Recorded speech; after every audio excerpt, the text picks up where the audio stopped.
Host is Donna Smith, aka Lady D. I'm back at you today with some afternoon thoughts on a what Thursday.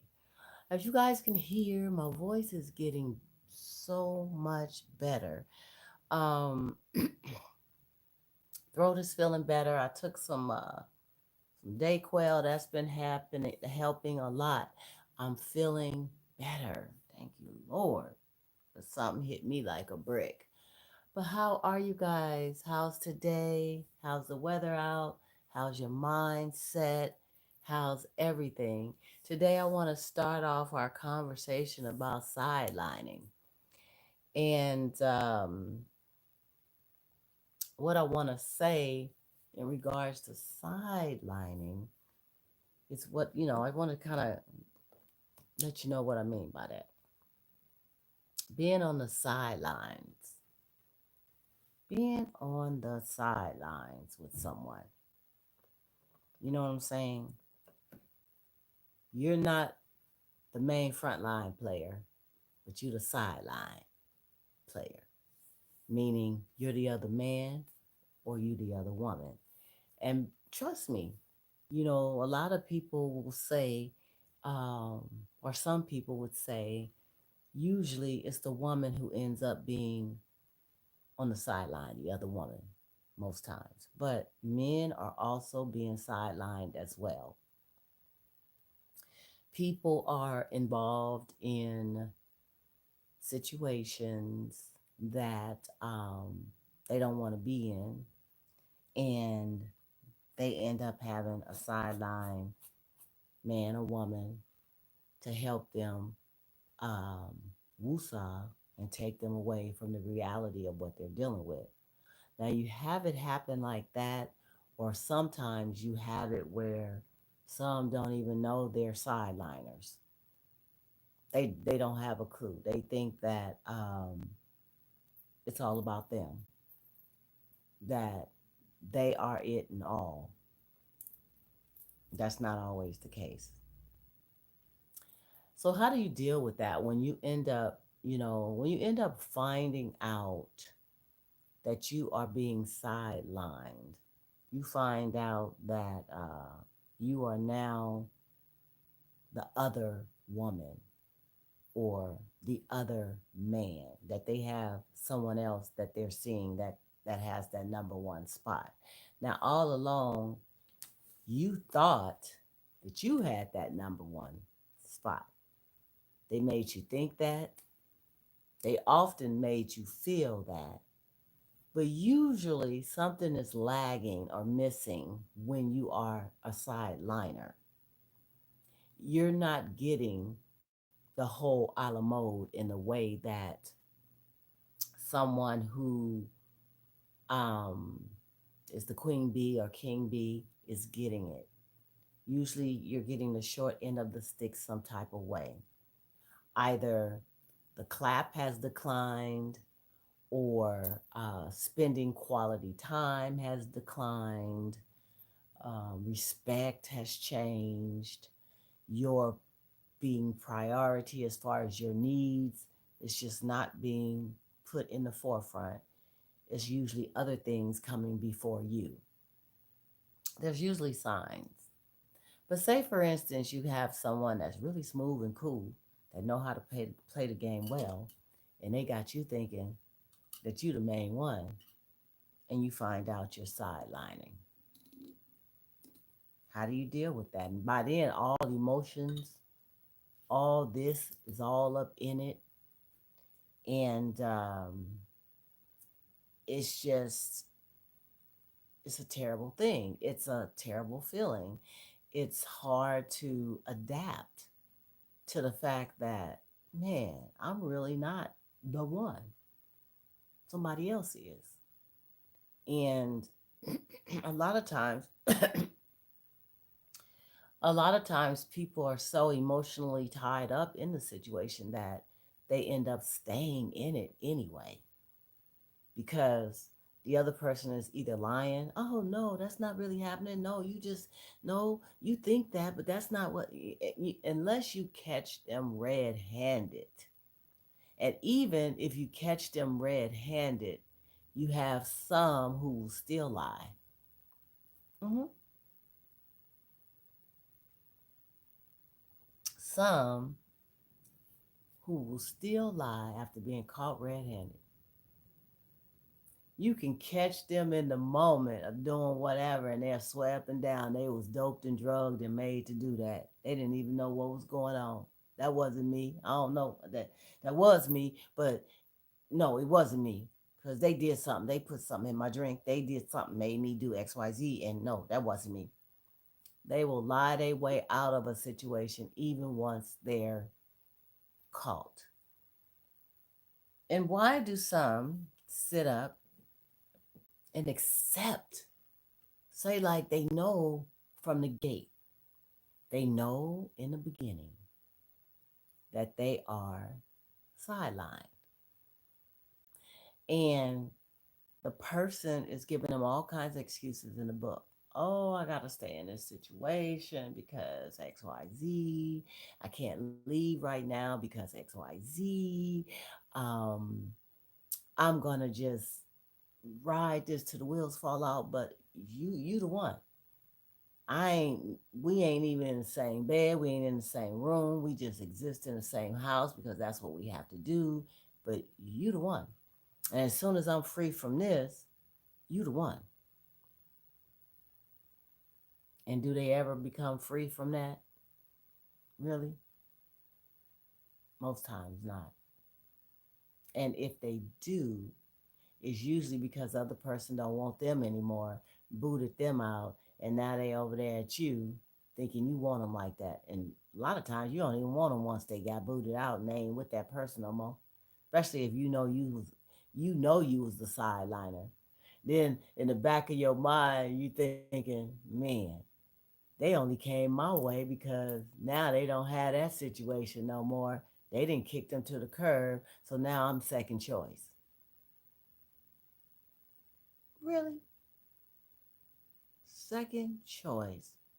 But you was the sideliner. And see, you have to pay attention to how people get down when they're in situations and they first. I know sometimes meeting somebody and you think that's the bomb connection, everything about them, you just everything fit, everything's cool, and you just, man, wow, this is the one. But you already got something that's dysfunctional that you can't get out of or don't want to get out of, and you meet this other person that you think is the one. So you don't want to let it go. You want to hold on to it because you know you got one foot in and one foot out of the other situation. So, therefore, you try to sit up and burn both the candle on both ends, per se, as they used to say back in the day. You're burning the candle on both ends. Not a good thing, because sooner or later, it's gonna melt down and burn, and you're gonna hit that middle bar, and you're gonna burn the mess out of yourself. So they hold on. Excuse me. They hold on, and you end up being a sideliner. What do you think about that? How does that feel? What does that say about you and your character? What does that say about your self-esteem, your loving yourself in a degree that you know that you deserve more? What do you say? You know what I mean? You guys, you hear a little something in the background. That's the TV. It just came on. You know what? I'm starting to think I got something that's really out to get me with this technical stuff. Now, knock on wood, we got the camera woo-la. Camera's going on today, right? But now, TV didn't came on that wasn't on. The screen is dark, but I hear the TV. We gonna just leave that right there. I ain't gonna look. Let's just keep talking. So you got the sideline situation. You're accepting it. For some reason, you see potential in this person. You feel as though your self esteem is in check. You feel as though you boss in all kinds of ways. You feel as though this person is your soulmate connection. They're telling you or making you feel like they're working towards getting rid of that situation. So you wait it out. You wait it out. So um, you go on and you wait it out, and then you wait, you wait, you wait, and you wait. And while you waiting, they're able to spend time with you. They're able to kick it with you. They're able to clap with you. They're able to take you out sometimes. They're able to get special privileges and prioritized with you. So why should they rush out of that situation? We talked about this before. Why rush when you got the best of both worlds, right? So why sideline yourself? Why put yourself in a position to be sidelined? Then you have to ask yourself, because some people go from one situation to another, sidelining one right after another. You have to ask yourself, why do you feel as though you deserve to be the sideline and not the main line? Why? Do you not feel good enough to be or have to be in a situation to be the whole a la mode, the whole everything to that person?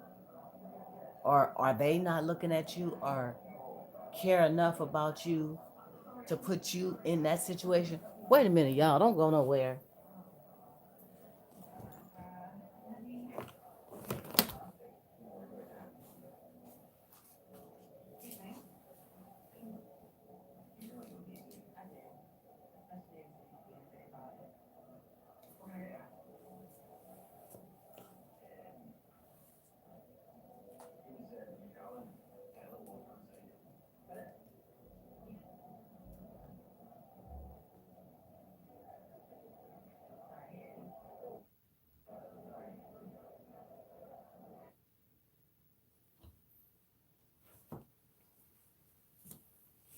Okay, we handled that.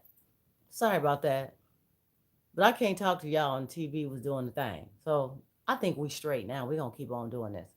So anyway, sometimes they think or feel as though you don't love yourself enough to demand to be treated better. So they keep you on the sideline until you change up some things. Okay? Until you start changing up some things about how you allow one to treat you. And if that person can't treat you in the way that you deserve, then you got to move on to whoever will. That's deserving, and who you want. That's deserving. You have to take control of your own stance. You have to take control of what's important to you and how people are going to be allowed to treat you and put you in situations.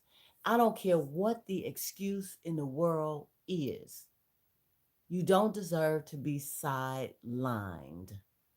And if you find out that you are sidelined after not even knowing you were sidelined, and you still give that person an opportunity to keep you sidelined, then you probably need to go and see somebody. Because something ain't quite right. Don't allow others the control of treating you less than you deserve. Nobody deserves to be the other woman or the other man. And yes, there are men who are the other man because they getting one thing from this man in the way that they need and deserve, and they getting another thing or two from you in the way that they need and deserve. That's usually how the game go, men or women. It's usually the reason why they have that other sideliner It's because there's something that they love in both. It's something that they want in both.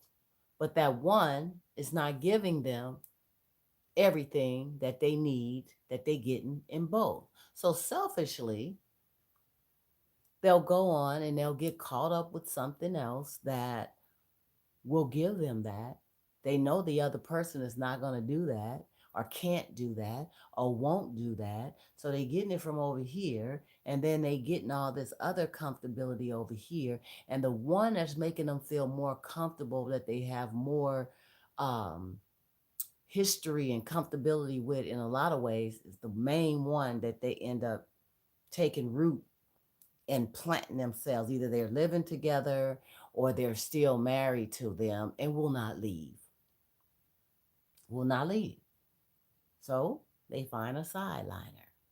And boy, the stories that you hear out here in regards to people who are tied up in situations still. I mean, you hear it all.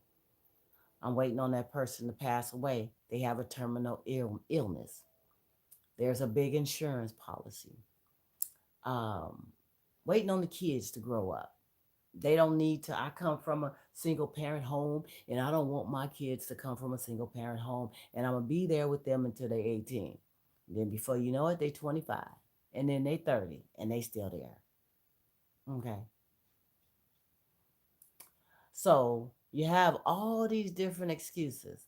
Oh, they're sick, they're sickly, they got this disease, that disease, and they need me to take care of them and handle their to be their caretaker, to handle their business, to do this, to do that.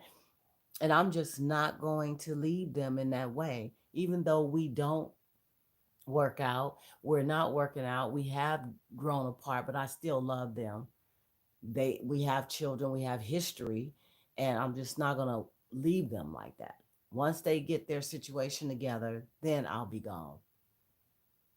And the sickness they have is really not going away. So we're probably going to be there if that's the case. People will tell you whatever they tell you. You will only know what you're going to know. A, you're not in that situation at the house to know the full story. B, you know, you can't call and ask the other person and say, hey, I'm the sideliner and I just wanted to know, are you really dying? No, you can't do that.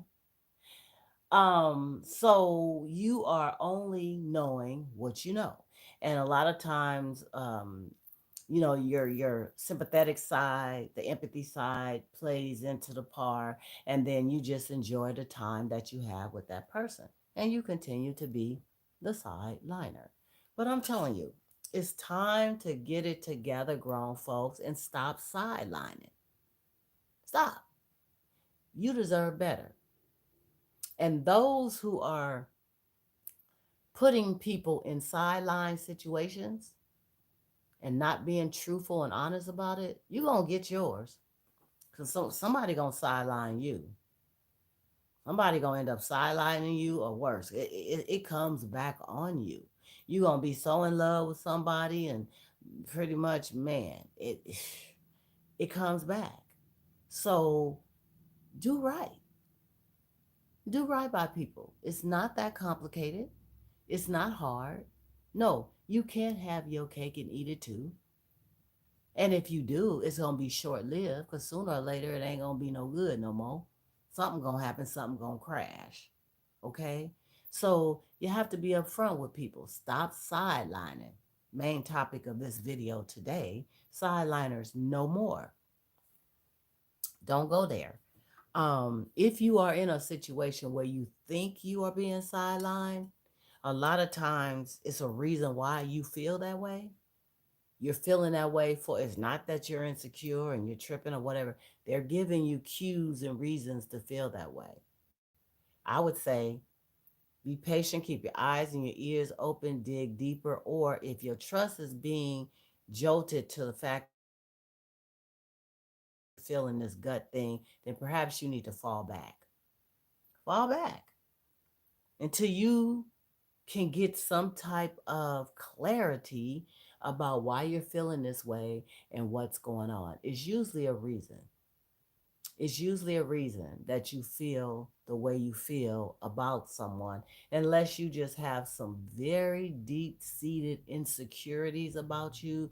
You've been hurt, you've been cheated on, you've been dogged, you've been stepped on, and you haven't healed from that. And so you think everybody is about hurting, using, and abusing you. If you're not in a situation like that and you have a gut about something based on um, maybe certain little things that has been happening or said or whatever, you better pay attention. Don't get caught up in what people are telling you and coming and running to you and saying about you and yours. Know the character about your situation you're in. Know the character about the person. I cannot stand someone on the outside that ain't got nobody that's trying to come to me and tell me about my dude or tell my dude about me. First of all, you shouldn't even be exercising that kind of conversation or whatever, whatever. If you ain't got it from the horse's mouth, and if you do hear something, you take it to the person, you let them know this is what you heard, and you guys talk about that. 9 times out of 10, it's probably something that you're going to dismiss just like that. Never take to face value things that people are telling you about another. I've had situations where I may be talking to somebody, all of a sudden, some old hating ass whoever, or bring up some stuff that happened 10 years ago and bring it to the table to this person about me that ain't got nothing to do with them. Well, she did, and she was with, and she, why are they even bringing me up in the conversation and about something that happened 10 years ago? It, it's a problem. That kind of situation and people, I got to handle with a long handle spoon because you're messy. You're messy. Okay. I don't do messy. So I disconnect. But, you just have to put yourself in a situation that you do not allow people to tell you things about you and yours and the character about the person that you're with. Some people will go as far as, I got proof. I done videotaped.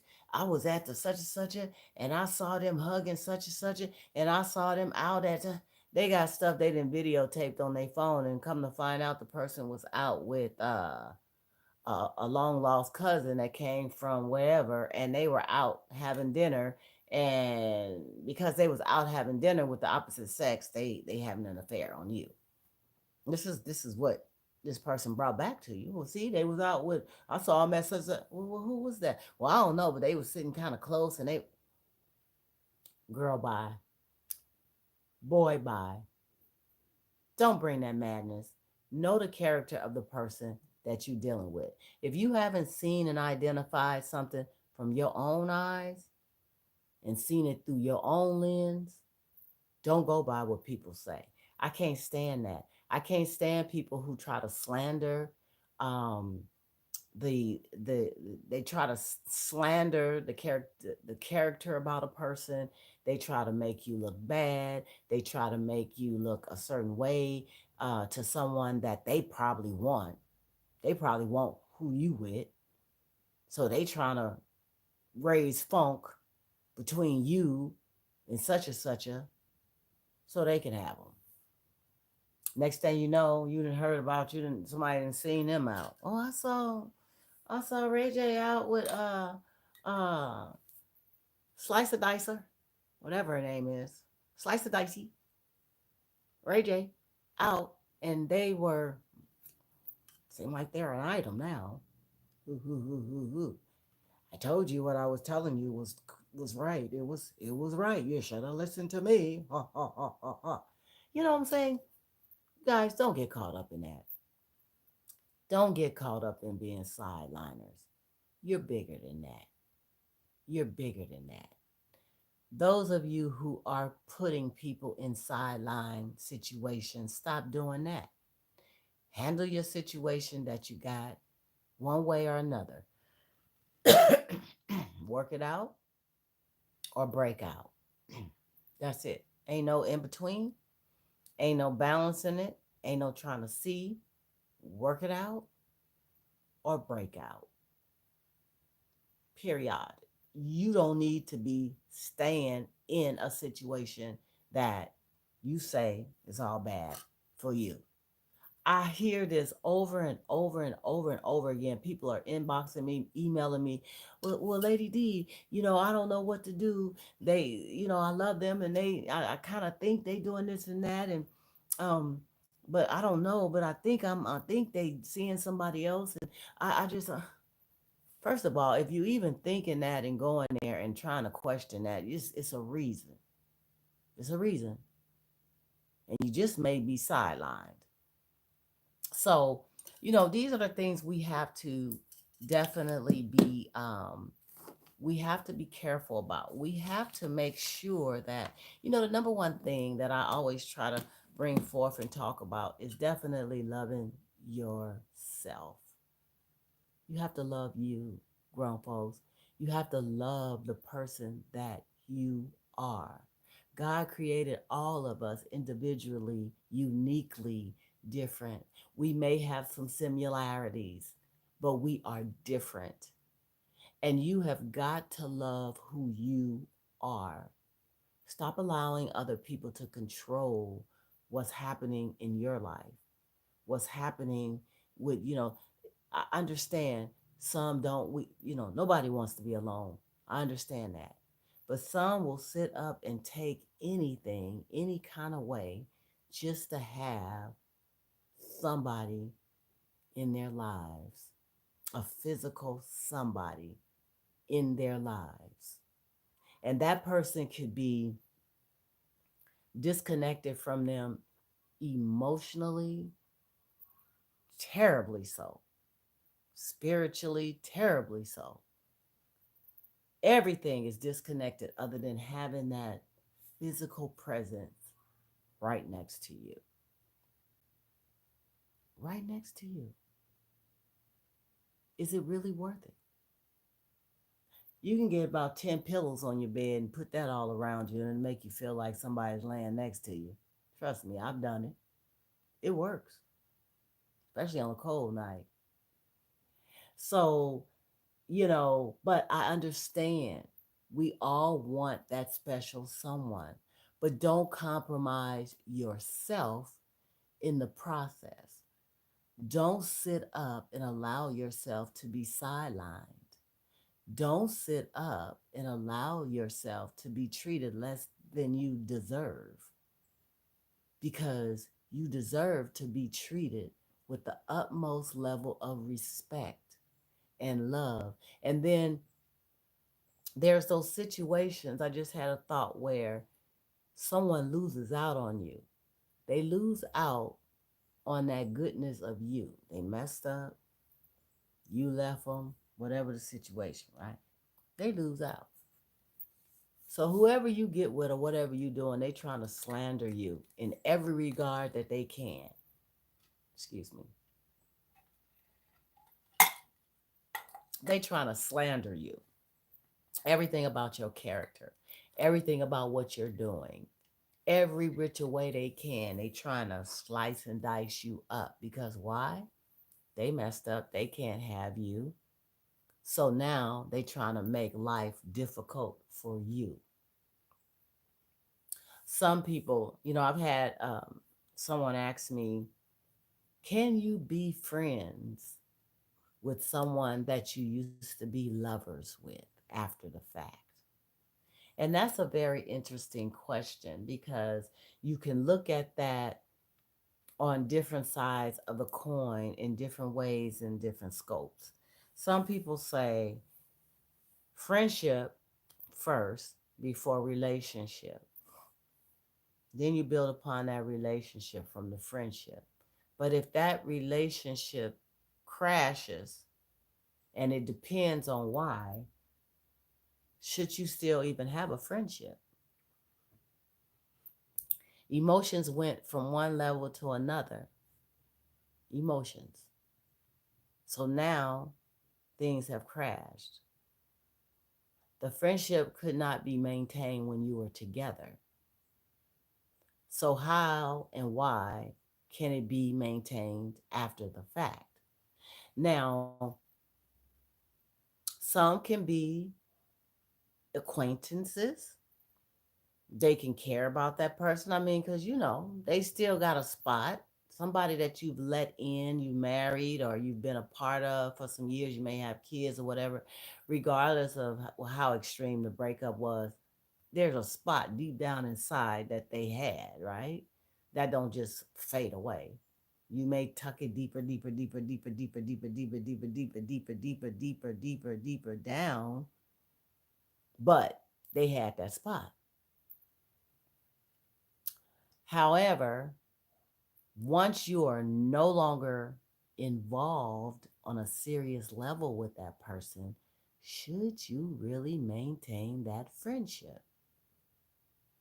Or should it be over? Hi, how you doing? I'm fine. How you? How the kids? They fine. Okay, take care. Should that just be a it and all?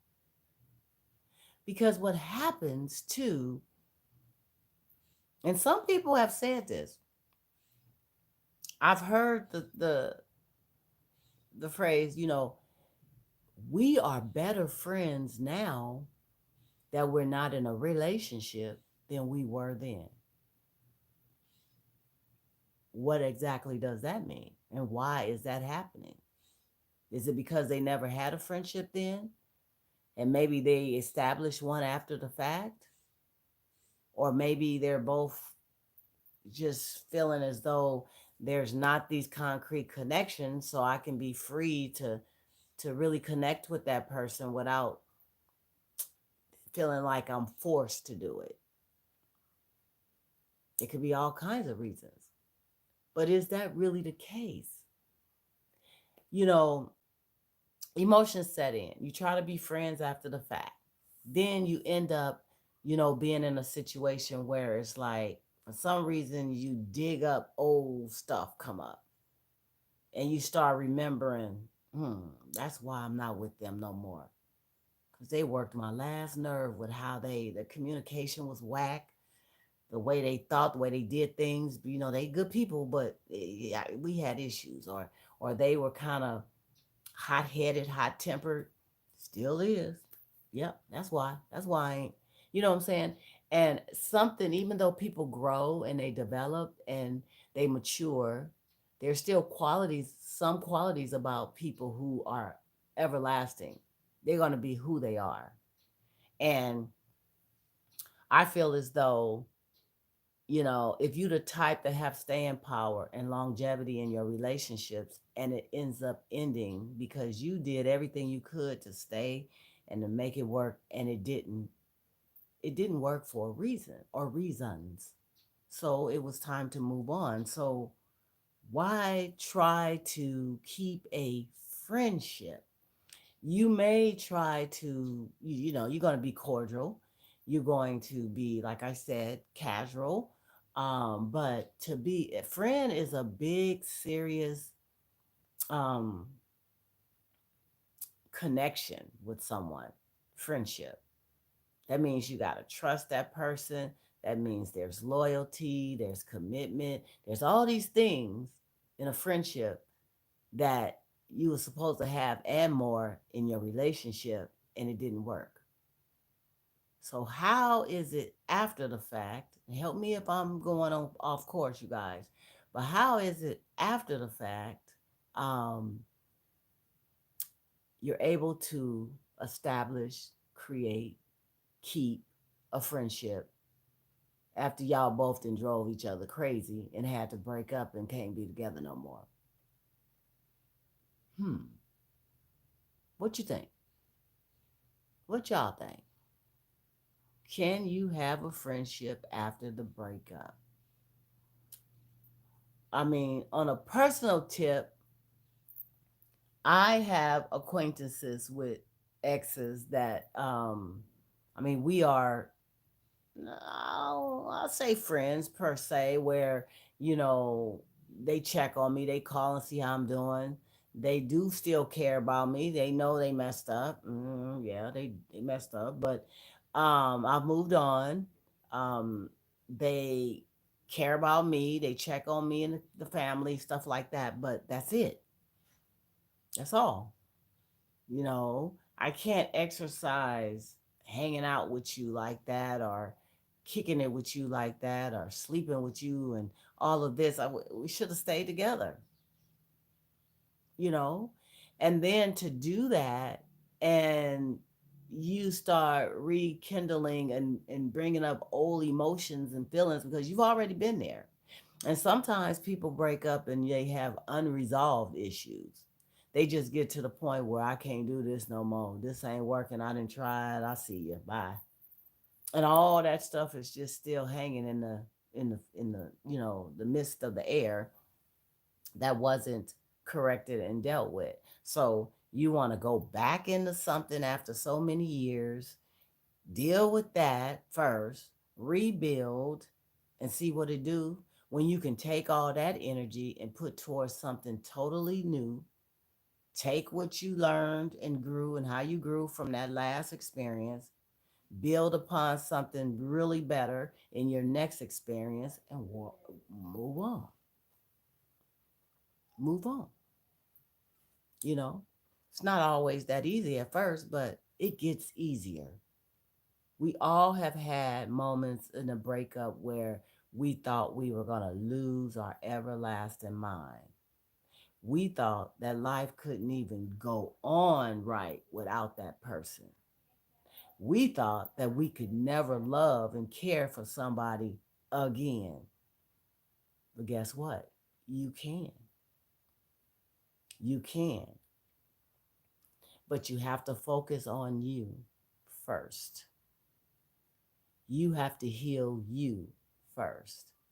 You have to take the knowledge, the pain, the wisdom, the growth, all of that, and internalize it to help build a new, greater you, so that the next person that you get is getting the prize. You see what I'm saying? And then your selection of that next person is going to be a prize, because you're not going to select it any kind of way. You're not going to take it any kind of way. You're not going to deal with it any kind of way. Okay? So we got to start focusing in on us, you guys. We got to start loving us. That's where it starts first. That will eliminate you being the sideliner. That will eliminate you being the person that is not being treated in the way that you feel you deserve, out of respect, out of love, out of all of that. It's going to cut all that out. Trust me, if you start focusing on self. You don't need to just take it any kind of way just to have a body. You'll find yourself going from one situation to another, repeating the same type of things over and over again, because you are just grabbing onto something just to have somebody. Why? You haven't started loving and focusing in on yourself. You haven't started identifying what you're passionate about. Start focusing your energy on rebuilding and building things that's important to you. Once you start focusing in on things that's important to you, you ain't gonna have time to be worrying about all the riffraff, all the bull crap. You're gonna be on a whole nother zone. And that's what we have to focus on. And trust me, all that other stuff, sidelining, what's that? Mm-mm. I don't want to be nobody's sideline. I'm sorry. Bye. Boy, bye. Bye. See you when I'm the main line. And that's if I want to be your main line at that point. Hello. So anyway, I hope that this has been a great, great, inspiring talk for each and every one of you. Thanks for chiming in this afternoon. Hey, what time is it? This is mainly almost the evening, huh? But sorry a little later in the day, y'all. But thanks for chiming in for afternoon thoughts, sidelining, with a few other twists and turn topics in there. I enjoy you guys. I am here. I am feeling better. My goodness. Still got that little cough, but we working on it, y'all. Working on it. As a matter of fact, got something warm I'm drinking, trying to make it right. This is your hostess with the mostest, Donna Smith, aka Lady D. I'm out. I'll see you guys tomorrow for some afternoon thoughts. You take care. Have a good evening, and thanks for chiming in. Bye.